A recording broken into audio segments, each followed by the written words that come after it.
Olá, pessoal, seja bem-vindo ao nosso estúdio aqui da DS Cursos, para vocês conhecerem um pouquinho mais do nosso trabalho.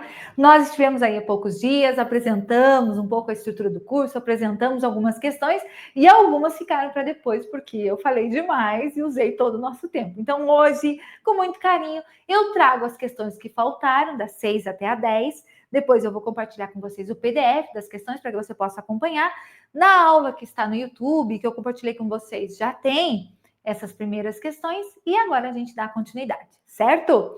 Bora lá, então, bora efetivar, porque habilidade você tem, capacidade você tem, motivação maior do que garantir uma efetivação. Você tem que ter, mesmo que sejam poucas vagas, lembra-se, gata, garota, menina linda, maravilhosa, e vocês também, os meninos que participam, nós precisamos de apenas uma, você só quer uma vaga, é por essa que você vai batalhar. Não importa quantas estejam no edital, importa que você precise de uma, certo? E aí você vai focar naquilo que você realmente precisa, naquilo que você determina para a sua vida como sucesso, como trabalho e como realização de sonhos. E a DS está aqui para te ajudar a realizar sonhos. Então, só para lembrar um pouquinho, eu vou mostrar para vocês o que nós propomos, né? Quem assistiu a primeira aula já sabe, mas aqui eu gosto de reforçar. Nós temos rotinas de estudos, nós já abrimos a turma Rio do Sul dentro do site. Se você entrar lá no nosso site, dscurso.com, você vai ver a estrutura ali da sala de Rio do Sul, já separada com algumas salas ali, que são as salas que nós percebemos que os editais ali trazem, principalmente ali, referendando a nossa banca Tupi, que também já temos a confirmação dela. E agora, a partir dessa abertura de sala, a partir dessa estrutura, nós montamos um cronograma. E eu já vou colocar esse cronograma para vocês também disponibilizado, dia a dia, o que você deve estudar e as aulas ao vivo que vão acontecendo nesse período também. Ainda não temos data prevista, exata do edital, mas sabemos que ele tem que sair agora, nesse início do segundo semestre, para que haja tempo hábil para as chamadas. Então, acredito que entre agosto, talvez no máximo setembro, tenhamos edital, e as provas são muito rápidas hoje. O tempo entre edital e prova ele é muito curto, às vezes 30 dias, 60 dias no máximo. Então, o tempo de estudo é pequeno e a quantidade de conteúdos é bem extensa. Então, a gente não pode perder tempo. Quanto antes você iniciar, melhor para você se qualificar. Nós temos, então, organização de rotina de estudos com dicas e estrutura ali, cronograma de aulas semanais online, a gente passa ali um cronograma daquilo que você deve assistir, que nós vamos trazendo de aulas novas, aulas presenciais especiais, nós estamos aqui organizando ainda, não iniciamos mais aulas presenciais, porque estamos aqui aguardando o edital e também aguardando as matrículas de vocês, as provas que tem no site ali que vocês podem responder. Existem várias provas que você já pode fazer, a gente chama de prova e não de simulado, porque sim, não é para simular algo, é para provar que você é capaz. Técnicas de estudo com suporte, nós temos a técnica Pomodoro, que está fazendo sucesso, o pessoal está gostando bastante.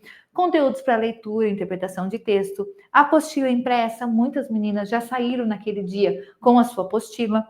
Sugestão de revisão e reforço. As disciplinas que estão presentes ali, todas as que o edital trouxer, desde português, legislação, conhecimentos específicos, principalmente de educação infantil, anos iniciais e educação especial, matemática, informática, caso seja necessário. E aí também temos ali as salas separadas, sala de BNCC, sala de currículo, sala de avaliação, onde nós temos aulas de acervo e vamos incluindo ali as aulas necessárias para que você possa ter o conhecimento desde o básico ao avançado. Essa semana, por exemplo, ontem aqui em Lages, na terça-feira, nós preparamos uma aula sobre teorias da educação, parte de psicologia da educação, onde a gente abordou Piaget, Vygotsky, Vallon e outros teóricos ali, bases, premissas psicológicas da educação. Então foi uma aula muito pertinente, muito top, que quem já está fazendo o curso já assistiu. E você pode também assistir. Chama, nos contata aqui pelo nosso WhatsApp, que nós vamos te atender com todo carinho e te mostrar as possibilidades. De valores, continuamos com o valor promocional, esse é o nosso site, né? O pacote do curso completo, incluindo para quem vai fazer as provas do estado e os outros seletivos e concursos da região, ele fica apenas R$ 550 e pode ser parcelado em até 10 vezes 65 no cartão. Lembrando também que Todos esses conteúdos, esses materiais, você vai ter acesso até 31 de dezembro. Nós vamos te acompanhar até o fim do ano para garantir o que você precisa, caso mude data, caso a prova seja adiada ou caso a prova aconteça lá em outubro ou novembro. Nós vamos te acompanhar a todo momento, com madrugadão, com véspera de prova, com aulão de revisão, tudo que é categorização, que é assim, premissa da ODS e tudo que você merece, porque você merece o melhor sempre. Então, né? Lembrando que nós falamos um pouquinho da Banca Tupi, da estrutura, que é difícil de conseguir provas dela. A gente acompanhou ali, fizemos uma pesquisa sobre os editais, do que tem de mais comum, parte de a língua portuguesa, sempre presente, matemática e raciocínio lógico. Algumas têm informática, outras não, então vai depender do que o edital especificar. A parte de conhecimentos pedagógicos, entra toda a parte de legislação ali também, ela se repete ali, e a parte de conhecimentos específicos. Aqui, só para lembrar um pouquinho, se você quiser aprofundar um pouquinho mais, na primeira aula eu esmiucei um pouquinho mais aqui. Esses slides eu já compartilhei com vocês também nos grupos, certo? Mas posso compartilhar novamente sem problemas. Aqui eu selecionei os 5 principais conteúdos que eu percebi que estavam presentes em todos os editais e em algumas provas que nós temos da banca. Constituição e Direito Constitucional, que foi a primeira questão que nós trabalhamos, as primeiras ali que nós esmiuçamos um pouquinho mais. A LDB, onde nós trabalhamos 2 questões bem legais ali. E hoje eu vou trabalhar com vocês a LBI, Lei Brasileira da Inclusão, diretrizes curriculares para ERE, Educação das Relações Étnico-Raciais, e, por fim, as diretrizes curriculares nacionais da educação básica, que fala do currículo, avaliação, intertransdisciplinaridade, tem muita coisa ali legal para a gente ver. Deixa eu passar aqui as questões, deixa eu abrir aqui só um pouquinho. Meu diretor tira da tela aqui, só para não repetir as imagens, para quem, em caso, não assistiu ainda, possa ter essa oportunidade. Tem uma delas que ficou com um errinho ali na hora que eu passei, que eu fiz uma correção, mas eu posso também, em um outro momento, mostrar um pouquinho mais para vocês. Bora lá? Vamos tratar de Lei Brasileira da Inclusão.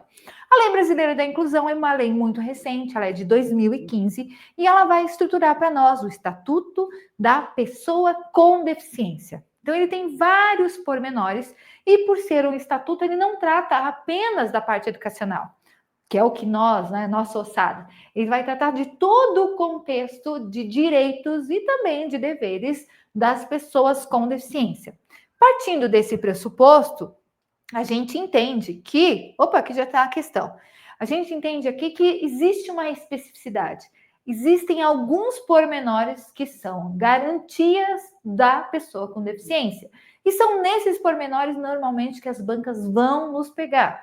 O que é a pessoa com deficiência? O que é uma pessoa com mobilidade reduzida? Quais são os direitos dessas pessoas? Quais são as premissas que trazem em relação à vida, à saúde, à educação? E aí tudo isso é possível de cair na prova. Mas, entretanto, contudo, todavia, como a banca vai direcionar muito mais na área da educação, nós vamos hoje contextualizar um pouco em 2 questões, essa parte educacional aqui e parte básica, tá?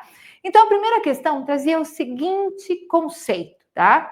Prestem bem atenção. Na primeira aula, eu dei várias dicas de análise. Essa aula aqui... Pois não? Do site tem aulas já da...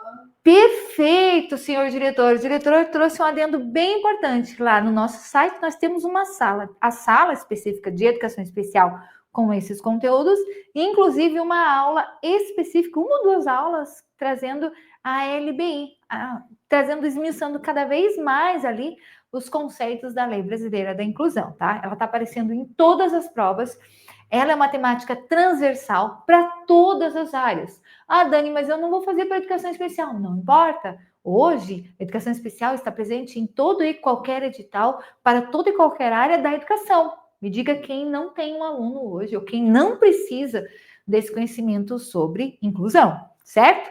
Então, aqui ele vai trazer, definindo o seguinte conceito, mostrando para nós possibilidades de verdadeiro e falso, um tipo de questão que eu adoro, e eu vou mostrar para vocês aqui algumas dicas que vão salientar para vocês Pequenos detalhes que fazem toda a diferença. Você já é concurseira, já faz provas habitualmente, já está acostumada com aquelas palavrinhas totalizantes ou negativas ou que são esdrúxulas ali no sentido de que, ó, não, isso aqui está errado. Mas quando o quesito é verdadeiro e falso, você tem que fazer uma análise coerente do real, do correto, do incorreto e aí fazer a seleção disso. Então, presta atenção, de olho na tela, que eu vou fazer a leitura da questão. O Estatuto da Pessoa com Deficiência foi instituído pela Lei 13.146 de 2015. Então, é importante lembrar que essa lei tem um RG. O RG dela está aqui, 13.146 de 2015. Ela tem agora completos 10 aninhos. Visando a inclusão social e cidadania da pessoa com deficiência. Então, esse estatuto é para inclusão social e todos os direitos de qualquer cidadão brasileiro. Só que para garantir esses direitos, diante das especificidades, eles precisam ter os seus pormenores. Vamos ver o que é verdadeiro ou falso aqui. Então, a finalidade dessa lei é garantir e promover em condições de igualdade o exercício dos direitos e das liberdades fundamentais da pessoa com deficiência. Quando não existe preceitos numa lei que consigam se adequar às especificidades, são criados os estatutos.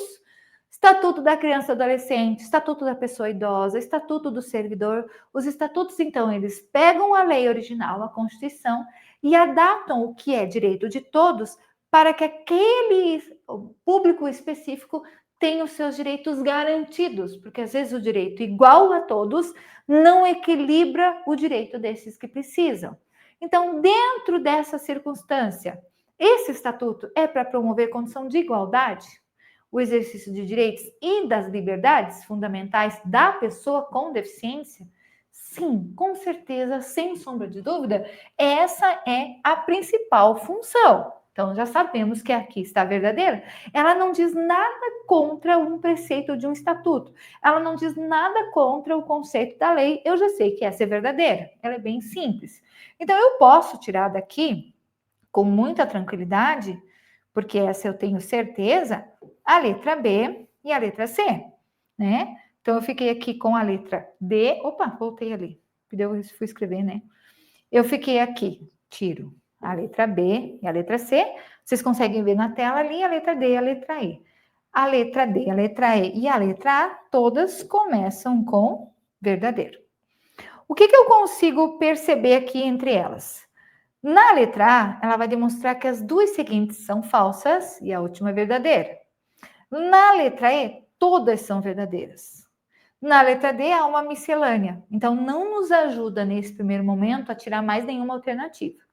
Não temos ali nada para equilibrar. Só sabemos que a primeira está correta. Então, agora a gente vai analisar o segundo item, que ele já poderá dar uma brecha bem maior de interpretação. E ele diz o seguinte: considera-se pessoa com deficiência. Opa, ai, olha que importante que é isso aqui, tá? Deixa eu dobrar que a minha blusa está riscando ali. Olha como é importante esse conceito aqui, tá? Ele já está dizendo para nós o que é ou que é necessário para se tratar uma pessoa com deficiência, para mim declarar que aquela pessoa é com deficiência. E é esse estatuto que traz esse detalhe. É dentro desse estatuto que a gente consegue imaginar e compreender o que é necessário para você poder... Eu não gosto de usar a palavra rotular, mas para poder declarar ali, né, quem é a pessoa com deficiência. Então, nesse conceito aqui, nós temos o termo... Perdão, errei, eu vou fazer melhor. Quando eu faço a leitura aqui, que eu diz ali, considera-se pessoa com deficiência, eu já sei que o estatuto ele traz esse conceito exato de como eu posso classificar, não é nem a palavra, eu não consigo encontrar um termo adequado quando a gente fala de pessoa com deficiência. Distinguir, né? Estabelecer, diferenciar o que é uma pessoa com deficiência. Então, ele vai dizer o seguinte para nós. Pessoa com deficiência é aquela que tem um impedimento. Perfeito? Até aqui, correto. Daí ele quis dizer aqui, de curto ou longo prazo, de natureza física, mental, o qual em interação com uma ou mais barreiras pode obstruir a sua participação plena e efetiva na sociedade. Aí já tem uma pegadinha que eu já percebi ali, tá? E eu posso afirmar para vocês com toda certeza, nesse momento você está pensando, tem alguma coisa que não está adequada. Quem já estudou LBI, quem sabe do trato ali com a educação especial, sabe que pessoa com deficiência não é de curto prazo. Ela não tem cura para a sua deficiência. Ela é uma pessoa com deficiência. Por isso que o termo também mudou. Não é a pessoa portadora de deficiência, ela não vai deixar de portar essa deficiência. Ela tem essa deficiência. Então, se ela tem essa deficiência, não é de curto prazo, não tem cura. Ela tem de longo prazo. E não é apenas de natureza física, nem mental. Física, mental, cognitiva, entre outros conceitos. Então, essa aqui, eu posso. O restante, gente, tá correto. O conceito tá correto. A pegadinha é exatamente aqui. Pessoa com deficiência nunca será de curto, mas sim de longo prazo. Não há cura da deficiência, né? Por isso mesmo que ela tem direitos específicos. Então, eu já sei que essa aqui é falsa. Se essa é verdadeira e essa falsa, agora eu já consigo tirar a letra E, a letra C e a B. Agora sim eu vou analisar com coerência. Ou está invertido aqui verdadeiro e falso, ou é falso e verdadeiro. Estabelece o cordão de fita com desenhos de girassol. Opa, isso aqui foi algo muito recente. Foi alterado esse trecho da lei em 2023, quando foi utilizado esse novo formato ali de apresentar como identificação um cordão. Lembram-se, é um cordão de girassóis? E ele diz ali, símbolo nacional de identificação de pessoas com deficiências ocultas, aquelas deficiências que não são visíveis ao olho, que são pessoas comuns, fisicamente ali, estruturalmente, mas que têm as deficiências ocultas, sendo o seu uso obrigatório, dispensando a apresentação de documento comprobatório da deficiência quando for solicitado. Então, para mim poder comprovar que sou uma pessoa com deficiência, basta utilizar o cordão e obrigatoriamente eu tenho que usar esse cordão. Eu preciso andar obrigatoriamente com esse cordão. Eu tenho que me declarar autista, ou seja, qual a deficiência que for, simplesmente usando o cordão, para ter direito a leis, a incentivos, a N situações ali que a pessoa com deficiência tem. Basta eu usar o cordão? Ou é necessário laudo e diferentes comprovações? Isso aqui tem que ficar muito cristalino para vocês. O cordão não é de uso obrigatório. Não pode ser obrigatório você provar que é ou não deficiente. E outra situação também. Mesmo que seja utilizado, ele não dispensa a apresentação de documentação. Os laudos, os comprovantes da pessoa com deficiência também são necessários, principalmente quando a gente trata uma pessoa com deficiência oculta, né? Aí entra autismo, entra N possibilidades ali de deficiências. Se esse item está falso, ótimo, eu já achei a resposta, eu já sei que é a letra A. Então agora eu só vou confirmar se o meu pensamento está correto.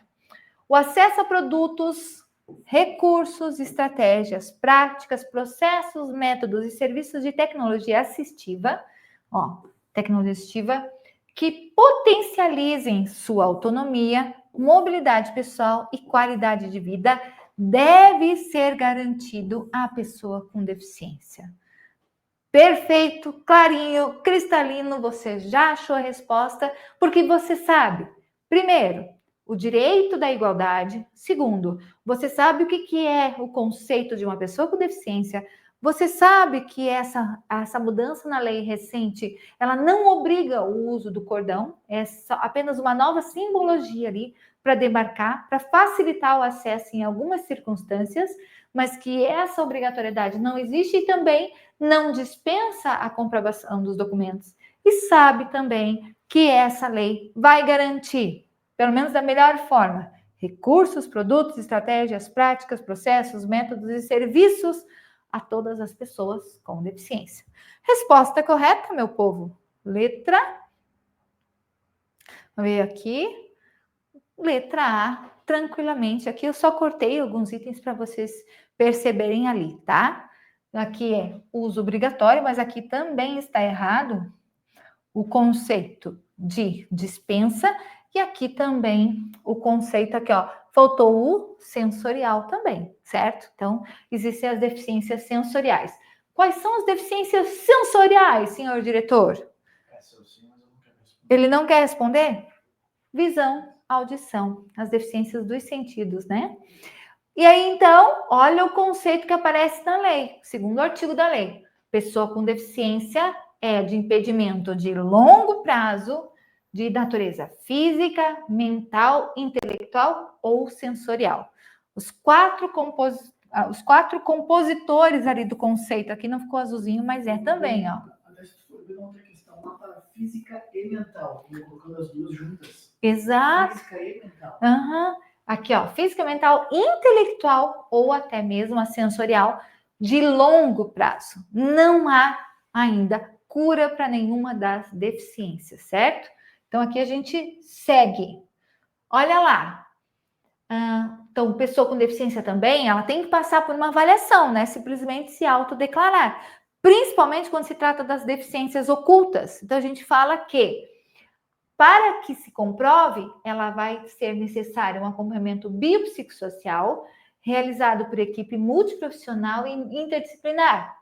Por exemplo, quando existem impedimentos nas funções e nas estruturas do corpo, fatores socioambientais, psicológicos e pessoais, limitação do desempenho de atividades e, principalmente, restrição de participação.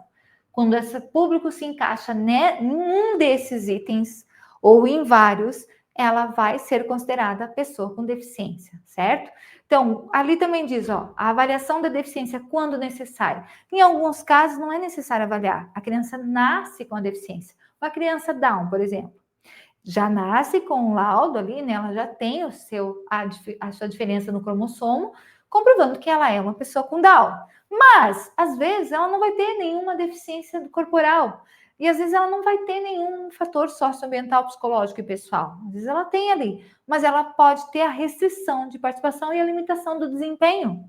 Então ela precisa sim da garantia desses direitos, tanto quanto qualquer outra pessoa com deficiência, tá? Esse é o conceito amplo aqui. Aqui também sobre o cordão, né? O cordão de fita com desenho de girassóis, tá? Muita gente usa o símbolo do autismo quebra-cabeça. Eu já vi pegadinha de questões ali. O cordão de fitas do quebra-cabeça.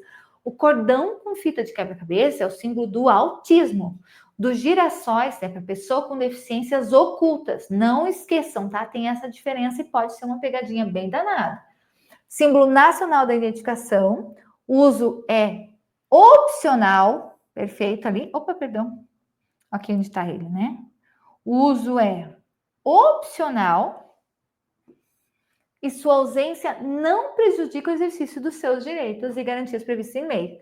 A utilização do símbolo não dispensa a apresentação dos demais documentos, caso seja solicitado, certo? Aqui tinha ficado travada a imagem.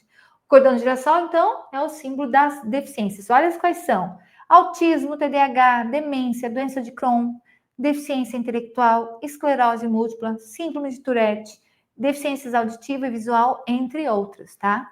Então, aqui a pessoa pode usar, tem a opção de usar esse cordãozinho. Olha essa aqui que eu falei no comecinho da aula ali e talvez vocês ficaram pensando, tá, mas pessoa com mobilidade reduzida? O que é isso? O que é uma pessoa com mobilidade reduzida? É uma pessoa com deficiência física? Não. Pessoa com deficiência é pessoa com deficiência. Ponto final. Pessoa com mobilidade reduzida é aquela pessoa que tem uma deficiência de curto prazo ou que adquiriu essa deficiência em determinado momento, mas ela poderá vir a ser restaurada de alguma forma. Pessoa com mobilidade reduzida é aquela que tenha, por qualquer motivo, dificuldade de movimentação permanente ou temporária. Nesses casos, o permanente também entra, porque nós estamos falando do idoso. Uma pessoa idosa é uma pessoa com mobilidade reduzida.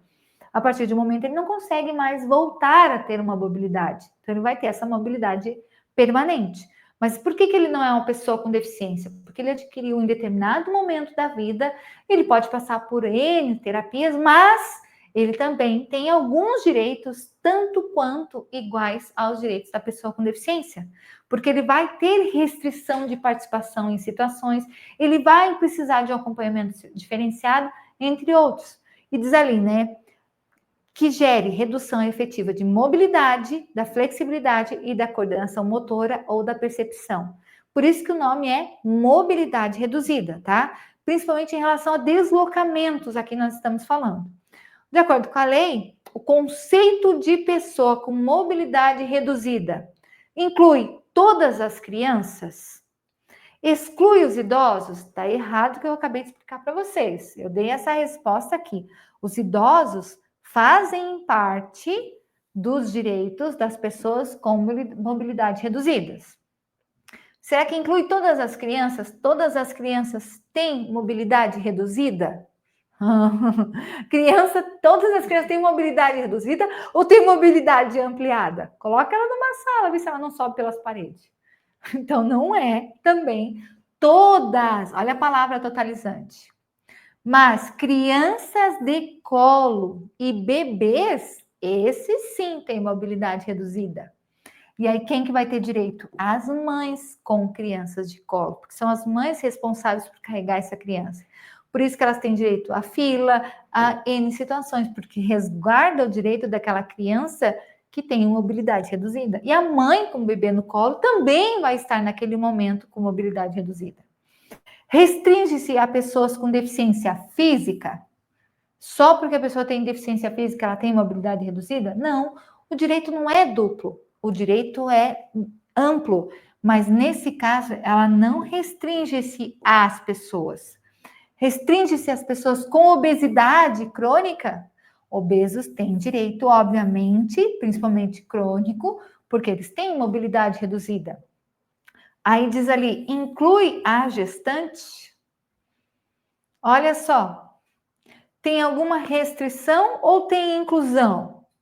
Tem inclusão, mas se a gente não pode incluir todas as crianças, a gente precisa incluir uma gestante. Você consegue ver uma gestante correndo maratona? Algumas talvez, mas normalmente, no meu caso, que aumentei 25 quilos nas 2 gestações, a mobilidade era 0, certo? Então, o conceito aqui, ele inclui as gestantes, certo?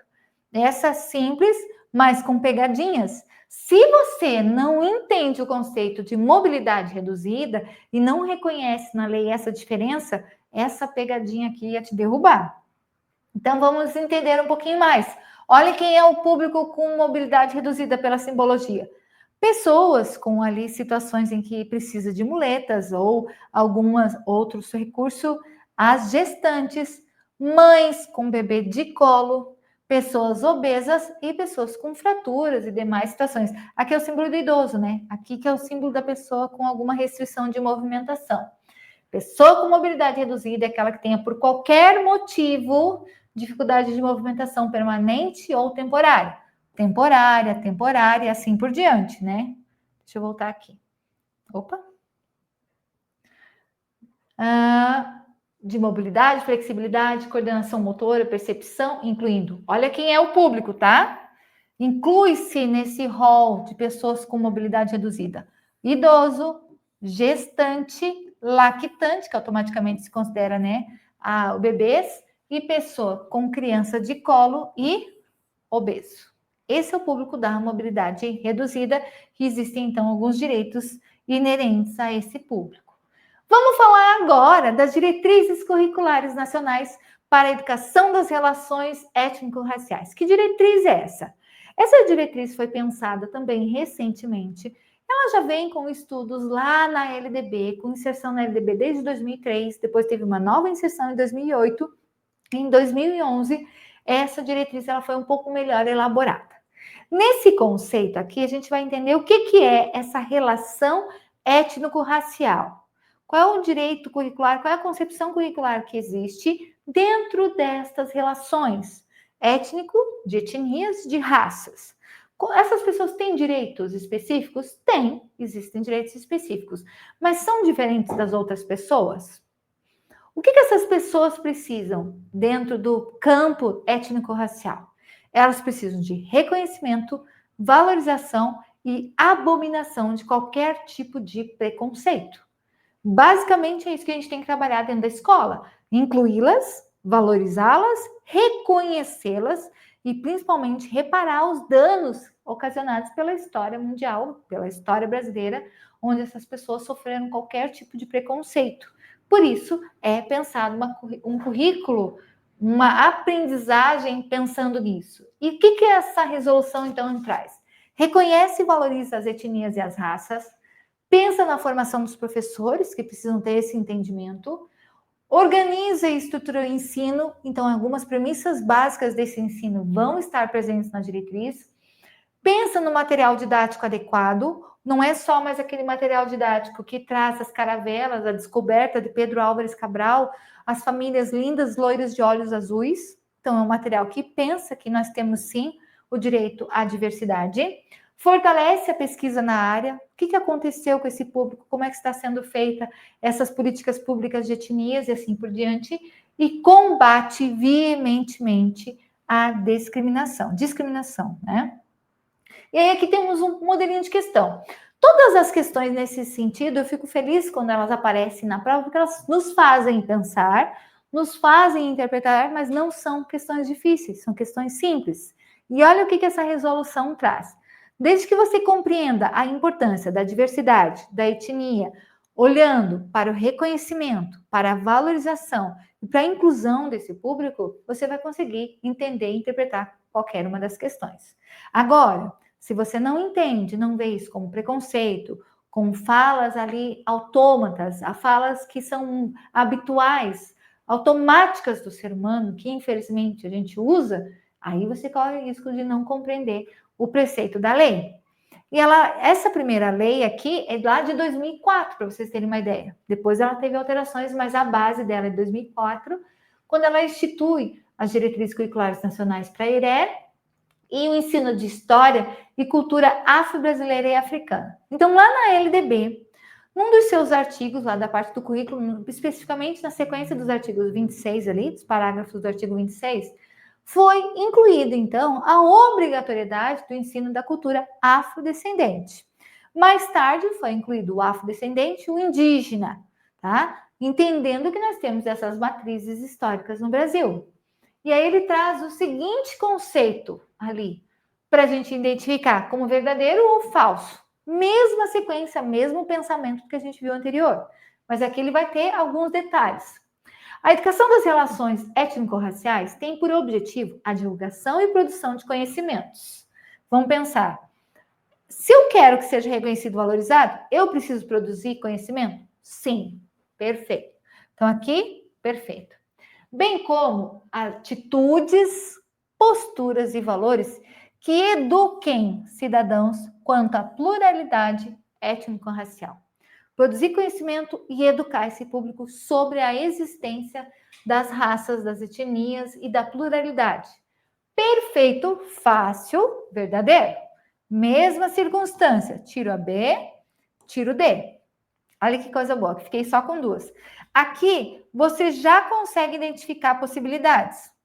Percebe que aqui as duas se repetem, certo? Se as duas se repetem, eu vou analisar se a sequência está correta.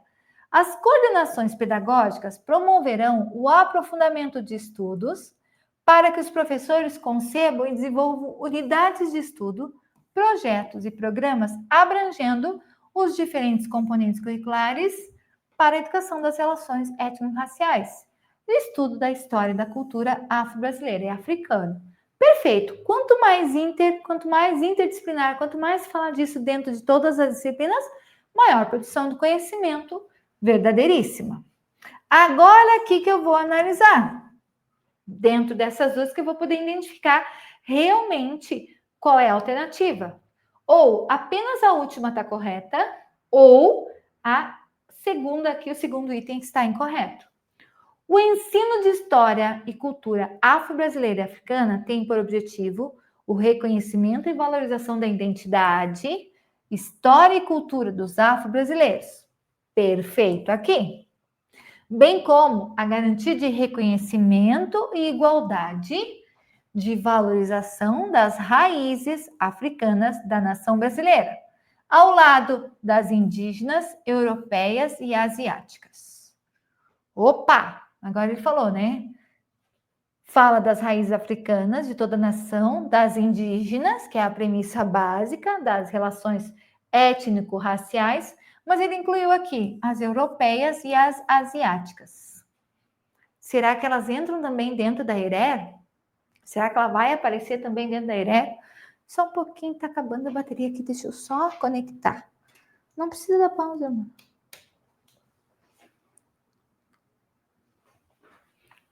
Será? O que você acha, senhor diretor? Quando eu falo em étnico-racial, eu estou falando só do afrodescendente indígena, que precisam dessa valorização, ou eu posso fazer uma análise das outras culturas também? Vamos ver. Vamos ver o último item aí, para a gente poder analisar se esse que é o falso ou se esse que é o falso. O ensino sistemático de história e cultura afro-brasileira e africana na educação básica, nos termos da lei lá de 2003, refere-se em especial aos componentes curriculares de língua portuguesa, matemática e ciências. Será que lá em 2003, quando se falou em educação das culturas étnico-raciais, pensando em reconhecimento, valorização e historicidade, entrou que era obrigatório trabalhar esses conteúdos em língua portuguesa, matemática e ciências? Tem a ver, será, matemática e ciências nesse primeiro momento, lá em 2003, quando a gente ainda não tinha BNCC e não falava da interdisciplinaridade? Não. Lá em 2003, a gente falava de língua portuguesa, literatura e artes, para valorizar a cultura. Por isso que matemática e ciências não entram. Se essa está errada, que eu tenho certeza que se você não conhece essa lei, você ia dizer que ela está certa, ia dizer que essa aqui está errada. Porque ficou tão marcado ali que é africano, indígena, que quando a gente fala das outras etnias, elas não são relevantes. Mas o que diz a lei? Aí vem a interpretação do conceito. Por mais que você não conheça a lei, você tem que interpretar o conceito. E ele diz assim, ó, eu vou até apagar. O ensino de história e cultura afro-brasileira e africana tem por objetivo o reconhecimento e valorização da identidade, história e cultura dos afro-brasileiros, bem como a garantia de reconhecimento e igualdade de valorização das raízes africanas ao lado das indígenas, europeias e asiáticas. Não é porque eu reconheço e valorizo a cultura afro-brasileira que eu nego as outras. Muito pelo contrário. Ao lado delas, como elas são mais fortes na cultura brasileira, até mesmo a indígena, em alguns momentos foi mais forte, foi mais fácil ter o Dia do Índio do que o Dia da Consciência Negra. O Dia do Índio já existe há muito tempo. Então, nós percebemos aqui que esse conceito ele está correto. Resposta correta, então, automaticamente. Por quê? Aí é que eu digo, letra C. Aí o que eu digo para vocês é que nós estamos tão automáticos nas respostas, estão ali no papuf decorando o conceito, que a gente esquece os pormenores e faz uma interpretação errada, tá? Não adianta você decorar que é língua portuguesa, literatura e artes. Poderia estar ali na alternativa correta, poderia ser verdadeira, mas eu tenho que entender que quando eu valorizo e reconheço uma cultura, eu não estou desvalorizando as outras, eu estou trazendo elas a um pé de igualdade tanto quanto as outras, certo? Então, essa é a resposta da questão 7. E olha quais são os componentes? Educação artística, que hoje a gente chama de artes, literatura e história do Brasil, certo? Nenhum português aqui entra literatura, tá? Língua portuguesa porque o braço dela é a literatura. Então, lá no artigo 26A, como eu falei para vocês da LDB, tá ali o reconhecimento e também tá o reconhecimento do calendário ali, que dia 20 de novembro é o Dia Nacional da Consciência Negra, que o ano passado se tornou feriado nacional. Graças a Deus que nós estávamos precisando de uns feriados. Questão número 8, estamos quase acabando, olha comigo essa questão. A lei que alterou a LDB e tornou obrigatório o ensino da história e cultura afro-brasileira, que eu acabei de falar ali, diz, né, que sobre essa legislação e suas diretrizes, assinale a alternativa correta.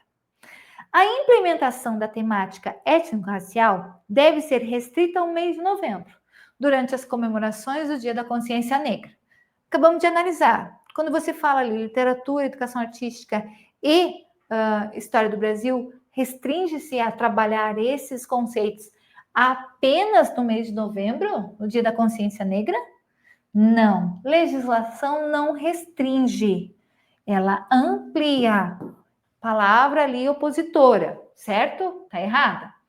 No parecer de 2004, que estabelece as diretrizes, o ensino sobre a cultura afro-brasileira deve ser trabalhado apenas no componente história. Opa, mais uma vez, sabemos que está errado. História do Brasil, literatura e educação artística, que era a nomenclatura utilizada lá em 2004. Hoje, desde 2016, o termo correto é artes. Diretrizes curriculares nacionais para a educação das relações étnico-raciais preconizam que o estudo da história africana e afro-brasileira deve ser integrado, ao currículo de forma transversal e contínua. Ai, que legal! Transversal, porque ele atende todas as disciplinas, e contínua, porque ele não tem restrição de prazos. Ele é amplo. Vamos ver a letra D. Essa aqui está muito bonita. A formação de professores para atuar nessa perspectiva é opcional. Então, eu posso querer trabalhar diretrizes? Não. Não é opcional. Ficando a critério de cada escola definir se capacita ou não seus docentes. Não. Essas concepções hoje são obrigatórias em qualquer licenciatura educacional. Então, aqui você achou a correta de uma forma bem simples, desde que você tenha o entendimento da base da lei. Resposta correta, bonitinha, letra C. Certo?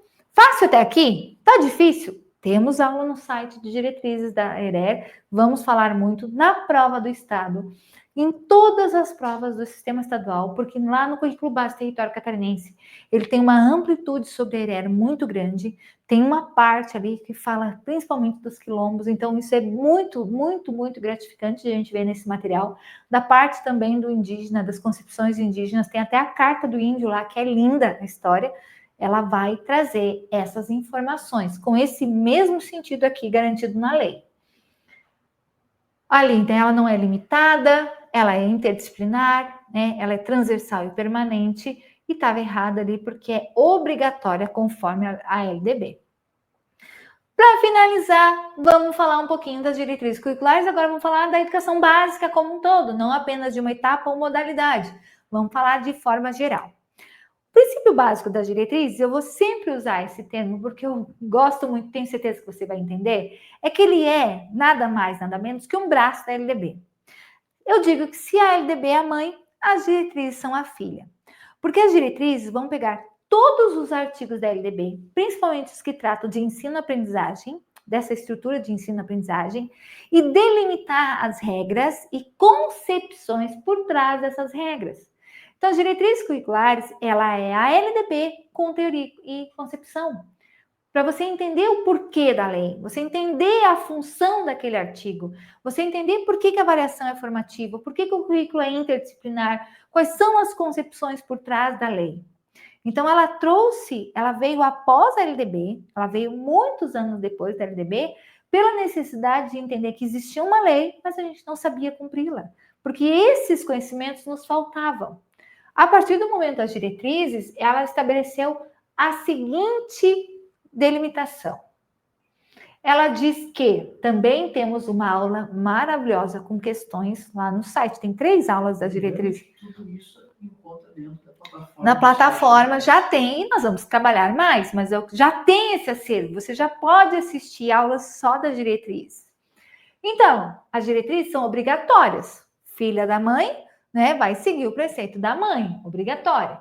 Para a educação básica, diferente da LDB, que trata de todas o ensino, de todos os níveis, superior e básico, essa diretriz especificamente vai tratar da educação básica, que orienta o planejamento curricular de escolas e dos sistemas de ensino fixadas pelo Conselho Nacional da Educação, certo? E aí vem uma questão básica de diretriz. Quando a gente fala de currículo, o que quer dizer esse currículo que a gente fala tanto? Qual é esse conceito? Ao tratar do conceito de currículo escolar, as diretrizes curriculares nacionais para a educação básica entendem este currículo como? O que é currículo para as diretrizes? Currículo é só o conteúdo? Currículo é só a avaliação? Currículo é a formação do professor? É o que eu sei? Porque currículo da Dani é o que a Dani viveu academicamente na sua vida, né?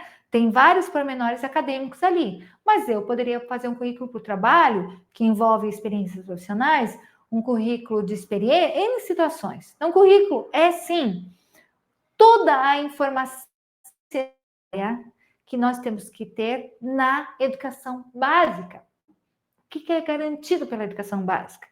Então, olha lá, ele é um conjunto de conteúdos e objetivos escolares que devem ser transmitidos aos estudantes nas perspectivas atuais, quando a gente fala de histórico-cultural, quando a gente fala de Vygotsky, Piaget, desses teóricos que nos mostram que aprender é muito mais do que uma transmissão e que não basta só conteúdos e objetivos, nós já achamos um erro aqui. Porque as diretrizes também foram inovadoras, porque elas também já traziam, lá em 2010, a necessidade de competências, habilidades, objetivos mais amplos do que apenas o conteúdo. Então, aqui a gente sabe que essa aqui está errada. Conjunto de valores e práticas. Opa! Ó, valores e práticas. Deixa eu só apagar aqui. É que a minha blusa pega, né? Opa! Deixa eu fazer de outra cor. Valores e práticas que proporcionam a produção e a socialização de significados no espaço social, contribuindo para a construção de identidades sociais e culturais. Produzir novos contextos sociais, mudar a história, vamos pensar. Nessa aqui, nesse primeiro momento, eu não consigo retirar nenhuma informação. Ela é coerente, ela está falando de valores e práticas, ela está falando de identidade social e cultural. Mas será que é só isso? Será que está faltando alguma coisa? Vamos ler as outras duas. Todo conhecimento produzido nos diversos espaços de convivência social e que devem ser assimilados por todos os estudantes para a inclusão destes na sociedade. Então, ela está dizendo que currículo é todo conhecimento produzido nos diversos espaços, perfeito?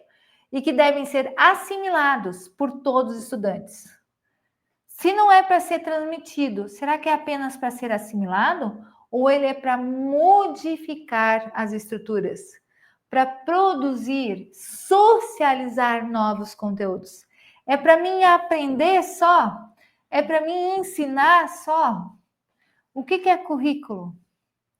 Currículo é para mudar a sociedade. Currículo é para que eu possa aprender e transformar a sociedade que vivo. Então, eu preciso produzir e socializar, dar significado, mudar a nossa identidade social e cultural. Ótimo, tá? Ó, a C vai contra a B. A B é muito mais ampla. Vamos ver a D. Experiências pedagógicas historicamente bem-sucedidas. Então, tudo que aconteceu na educação que foi bem-sucedido, que deve ser incorporado ao planejamento docente como um guia pedagógico? Diretrizes é apenas um guia? Diretrizes não é um guia, diretriz é uma normativa. Opa! Diretriz é uma normativa, é uma lei que produz ali significado. Conteúdos historicamente acumulados pela sociedade que não podem ser flexibilizados. O que é a história não pode ser flexibilizado? Uma palavra totalizante aqui. Não é também. Daí, porque a necessidade de um currículo rígido? Também não falamos de rigidez. Resposta correta, não tem como ser diferente. Currículo, na concepção da educação básica, das diretrizes, valores, práticas que modifiquem a estrutura social, que produzam conhecimentos, que criem identidades sociais e culturais, valorizando todos e quaisquer um, né? Então, formas para organização curricular. Então, o currículo é referência, né? É o artigo 13, que ali tá certinho o conceito que eu falei para vocês. O currículo deve difundir os valores fundamentais do interesse social, né? Para a sociedade. direitos e deveres dos cidadãos, respeito ao bem comum, a ordem democrática, considerando as condições de escolaridade dos estudantes. Então, não é só transmitir, não é só assimilar. Eu vou considerar todos os pormenores e as condições de cada um, de cada etapa, de cada situação, de cada faixa etária, orientando para o trabalho também e práticas educativas formais e não formais. O que são as práticas educativas formais e não formais? Formais na escola, não formais fora da escola. Uma prática educativa formal, ela é pensada lá na escola, mas ela também acontece em casa. Ela é de uma forma não formal, na verdade. Última questãozinha que todo mundo morre de medo quando a gente fala da concepção mais ampla, que é a manifestação e a produção desse currículo, se ele é disciplinar, interdisciplinar, transdisciplinar, que gera sempre muita dúvida.